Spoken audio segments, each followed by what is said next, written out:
सामान लेने मोड़ जा रहे एक व्यक्ति बेंदा तिगेला के पास हुआ था सड़क हादसे का शिकार। उपचार के दौरान सुबह हुई मौत।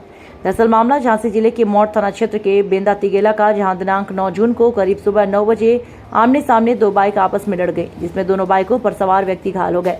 आनंद फानन में उपचार हेतु दोनों व्यक्तियों को अस्पताल में भर्ती कराया गया, जहां सुबह करीब 5 बजे एक व्यक्ति जिसका नाम उदल रायकवार की मौत हो गई। वहीं मृतक उदल का भतीजा पंकज ने आरोप लगाते हुए बताया कि दिनांक 9 जून को मेरे चाचा उदल का एक्सीडेंट संतोष पाल की गाड़ी से हुआ था। जब एक्सीडेंट हुआ तो मेरे चाचा की गाड़ी 10 से 15 की स्पीड में थी, जबकि संतोष की गाड़ी 50 से 60 के करीब। संतोष पाल को नाक से खून आ रहा था और मेरे चाचा के पेट में चोट थी, जिसे चाचा की चोट दिखाई नहीं दे रही थी, बल्कि संतोष की चोट दिखाई दे रही थी। आरोप है कि संतोष का गांव नजदीक होने के कारण वहां संतोष के परिजन गांव के लोग भी पहुंच गए और मेरे चाचा को डराया धमका उनके साथ मारपीट की। मेरे चाचा के लड़के को भी अपने साथ ले गया और संतोष का इलाज कराया, जबकि मेरे चाचा उदल को ही छोड़ दिया। इसलिए मेरे चाचा घटनास्थल पर ही बेहोश हो गए। जैसे हम लोगों को सूचना मिली, घटनास्थल पहुंचे चाचा को नजदीकी शासकीय गुरसराय में भर्ती कराया, जहां शाम को हालत गंभीर होने पर झांसी मेडिकल कॉलेज रेफर कर दिया, जहां इलाज चल रहा। सुबह करीब 5 बजे उनके उपचार के दौरान मृत्यु हो गई। वहीं मृतक के भतीजा पंकज का आरोप है मेरे चाचा उदल का संतोष उनके परिजनों ने कोई इलाज नहीं कराया, बल्कि हम लोगों ने 3000 रुपये इलाज कराने में खर्च किया।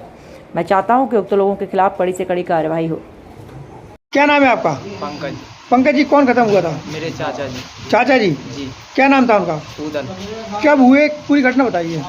उनकी शुरुआत 9 तारीख को सुबह 9 बजे गाड़ी बाइक लड़ गई संतोष पाल से। उनके पिताजी का नाम है हरिशरण पाल, शमशेरपुरा के रहने वाले हैं। और मेरे चाचा जी मोट जाए थे सौदा के लिए, तो आमने सामने गाड़ी भर गई। तब की मेरे चाचा जी लूना गाड़ी से थे और वो स्प्लेंडर गाड़ी लिए थे।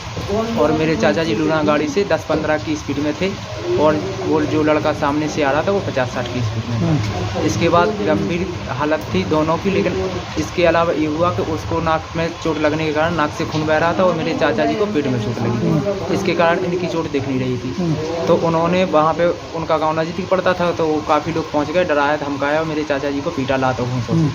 पीटने के बाद वो अपने बच्चे को ले गए साथ में, और मेरा छोटा भाई है चाचा का लड़का मौजूदगी में वहाँ पहुंचा तो उसको अपने साथ इलाज के लिए ज़बरदस्ती ले गए और उसके साथ ही मारपीट की। उसे ले जाके फिर उन्होंने अपने लड़के को दिखाया, मेरे चाचा जी को वहीं पे छोड़ दिया और वो बेहोश हो गए।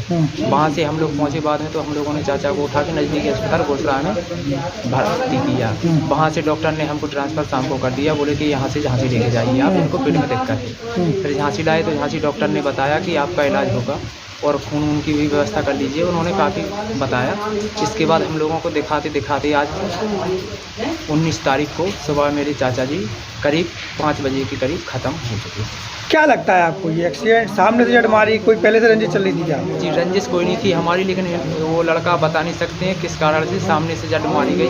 और मेन चीज़ ये है कि हमारे चाचा जी को लगने के बाद में उनको पेट में चोट थी, तो उनकी ऊपर से दिख नहीं रही थी, उनका खून अंदर से दिख रहा था। इसलिए मेरे चाचा जी भी थोड़ी, मतलब उन लोगों ने मारपीट की, तो चाचा जी भी थोड़े दहशत में आ गए। आज क्या हो रहा है? आज अभी पोस्टमार्टम के लिए बैठे हुए हैं हम लोग, पोस्टमार्टम हो रहा है और वो लोग सुन नहीं रहे, ना इलाज के लिए आए ना कुछ, और ज़बरदस्ती हम लोगों से 3000 रुपये इलाज के लिए लिए उन्होंने। किसने? संतोष, जिनका एक्सीडेंट हुआ था। हाँ, जो सामने से। क्या चाहते हो आप? हम यही चाहते हैं कि हमारे साथ सख्त से सख्त उनके साथ कार्रवाई की जाए और जो सरकार उचित करेगी उस सरकार पर हमको